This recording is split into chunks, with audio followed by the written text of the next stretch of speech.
The single most distinctive element of the Cybermen design is finally here. Welcome to the Time Treadmill. I'm Ron, and these are my sweaty thoughts about Doctor Who.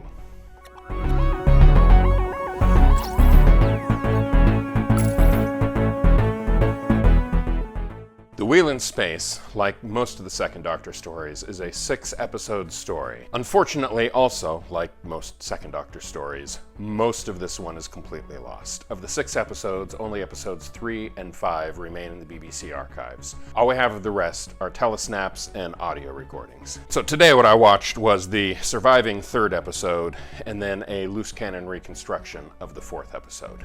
Now, the interesting thing about the loose cannon reconstructions for this story is that they made heavy use of CGI replacements for lost footage. They did some of that with Evil of the Daleks, but not as extensively as with this one. In particular, they use CGI a lot in scenes where there are no human characters, or the human characters are obscured by a spacesuit and such. So, for example, in the 1st episode, there are multiple scenes with this trundling robot that's doing mysterious things on the ship that the Doctor and Jamie have been stranded upon, and those are reconstructed entirely with CGI. Now, the thing about this story is that the Cybermen don't actually show up until the final frames of the 2nd episode. With the 3rd existing episode being there, it's the 4th episode reconstruction that makes extensive use of CGI designs of the Cybermen in action, and it works amazingly well. And that brings me to the big point about this story. It's with Wheel in Space that the Cybermen get their iconic design of having the teardrop shapes in the corner of their eyes. Now, in this one story only, they also have a teardrop shape underneath their mouth, and that will disappear right away with the next story. But the teardrops at the edges of the eyes becomes a permanent fixture for the remainder of all Cybermen stories throughout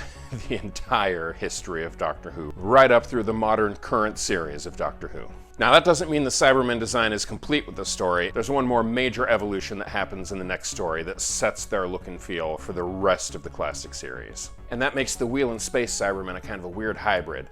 With the first Cybermen story, The 10th Planet, they were cloth-faced Cybermen. Then in both Moonbase and Tomb of the Cybermen, they were metal-faced but had 5 fingers. Here in the Wheel in Space, they've got the metal face with the teardrop design, but they have 3 fingers like they did in The 10th Planet. This is the 4th Cybermen story. Every story has had a subtly different design, and yet every story they are unmistakably Cybermen, and they come one step further along to having their final design cemented in place with next season's story, The Invasion.